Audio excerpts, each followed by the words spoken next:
May nagtanong sa akin, please settle your payment. Possible mapunta na sa legal action na account mo. Possible iakyat na to sa korte kasama ng mga contact reference mo at tandaan mo, may picture with ID ka dito at address ka. Madali ka matitrace pag possible na ipatawag ka sa korte. Kung ayaw mo magka-problema, pakibayaran na. Mag-reloan ka na lang para matulungan kita. Alright, maraming salamat po sa panibagong katanungan na ibinigay niyo po sa akin. At bago natin sasagutin, imbitahan ko muna sana kayo na pakisuportahan po yung aking mga social media accounts sa YouTube, Facebook, and TikTok. Alright. Okay, ang ano nyo dito is, nakakatuwa ito. Nang bola pa doon sa huli. Okay.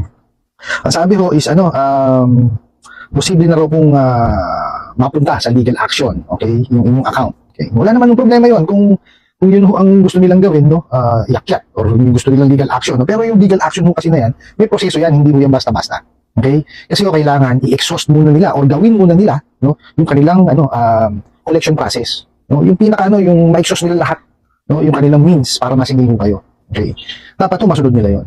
Okay? Kasi kailangan ang sabi ko na sa small claims, kailangan is masingil muna kayo. Kumbaga, mapupunta lang yung inyong account sa small claims court kung talagang lahat na ng pamamaraan ng paniningil ginawa na nila. Mind you, tandaan niyo po, paniningil, yung tamang paniningil po. Okay. So maliwanag ko ito is tinatakot kayo or binablock kayo kasi nakita niyo naman ito mga abusadong online lending apps na to, di ba? Sa kanila na po nanggaling, mapupunta sa legal action yung inyong at posible daw nakasama pa yung mga reference. Kalukuhan mong malaki yun. Sino ba nangutang? Di ba kayo? Bakit ito dadamay nila yung reference? Alam mo ba nila ibig sabihin ng reference? Okay? Ang reference po, ito po yung pinagtatanungan, para sa pagkakakilanlan nung tao na yun na nanghihiram. Ang reference po ginagamit yan during the credit investigation. Pwede naman tawagan ang mga references, pero magbibilin lamang po.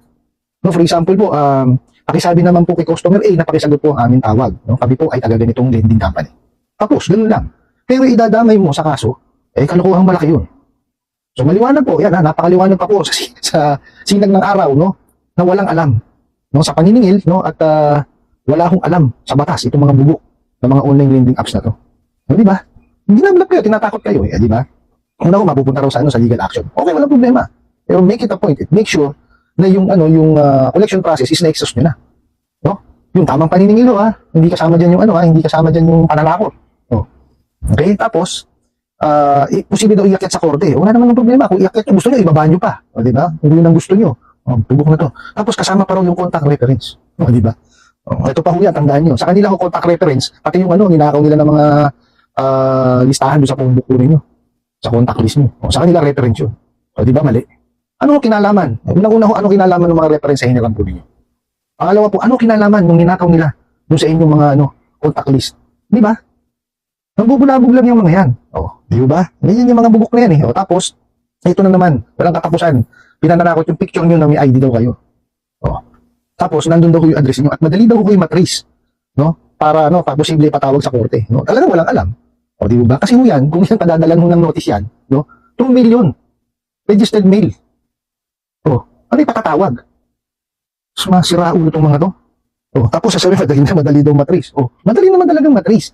Kaya nagtataka ako sa inyo di ba? Bakit hindi nyo bine-verify o kine-credit investigate? Di ba? Hindi kaya ilagay ng kliyente yan dyan, di ba? In good faith yan. Kasi nanghihiram. Di ba? Kasama yan sa requirement nyo Di ba? Mag-fill out ng application, di ba? Tapos po, magbibigay ng ng mga documentary requirements. Kasama yan. Ang mabigat, hindi kayo nag-credit investigate. Di ba? Ano ginagawa nyo? Makita nyo lang yung government issued ID. Tapos yung cellphone number, connected sa e-wallet. Bibigyan nyo na ng pera. Di ba? Tapos ganyan ang gagawin niyo, puro pananakot. Kung hindi pananakot yung mga documentary requirements ng kliyente. Kasi kayo may kasalanan yan. Kung kayo nag-verify, kung kayo nag-CI, di aabot sa ganyan. Di ba? At kung kayo diniscuss ninyo yung the Truth in Lending Act, which is batas yun, hindi magkakaganyan yan. Di ba? Sinungaling kasi kayo Ano ina-advertise nyo? Di ba? Ano ina-advertise nyo? Sabihin nyo hanggang 120 days, 180, tapos ang interest, ganito lang. Pagputok ng bola, Di ba? Puro kayo kawalang yan Di ba? Wala kayong sinunod sa lahat ng memorandum at batas na inilabas po ng gobyerno natin. Di ba? So, mariusip kayo. Yun lang po Consumer Act of the Philippines. Yung sinasabi ko kanina, di ba? Hindi nyo sinunod. Yung tama. Lahat ng pagsisinungaling para kayo makapag-advertise. Ilalagay nyo dun. 0.30% per bubok. So, mariusip kayo. Oh, makaakit lang kayo. O tapos gagamit pa kayo ng mga artista. Gagamit pa kayo ng mga social media influencer, di ba? Tapos magnanakaw pa kayo ng mga content ng may content. O, pati picture ng may picture. I-screenshot nyo, gagamitin nyo sa advertisement nyo. Di ba? Puro kayo, dapat talaga kayo, nakukulong. Di ba? Lahat ng kasinungaling ang ginagawa nyo, pati pag nanakaw, ginagawa nyo na rin. Oh. Mali pa yung mali pa yung sinasalak. Biro nyo, i-screenshot na lang kayo, iba yung topic, pero ilalagay nyo sa inyo. O, di ba? Ganun kayo kasinungaling at nagago. Ang titing. Ako talaga, sa totoo lang, pagka yung nakakita ko na mga maniningil nyo, ay talaga puro batok siguro abutin sa akin.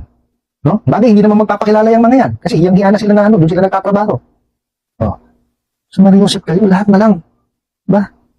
Pati identity ng mga kliyente nyo, ninanakaw nyo. Oh. Tapos gagamitin yung panakot. Mga identity, contact details, lahat yan, ninakaw nyo. So, mariusip kayo. Pati yung content ng may content, ninanakaw nyo. Oh. Diba? Hindi ko alam, ako lang sa totoo, bakit may mga may mga celebrities, tsaka mga content creator, no, na nagpapabola dyan sa mga online lending apps na yan. No? Ako nagugulat talaga eh. Biruhin mo, pagka pinanonood ko yung sarili kong video, may advertisement ng Ola. So, Mariusip, pinapatay ko eh. Oh. Ni-skip ko na ako na mismo, naiinis ako eh. Nakikita ko pa, artista na, kala mo, kagaling-galing. Diba? Hindi tama yung ganun eh. False advertisement po yan eh. Oh. Diba? Bawal doon sa e-commerce, sa natin yan, sa Consumer Act of the Philippines yan. Mariusip kayo.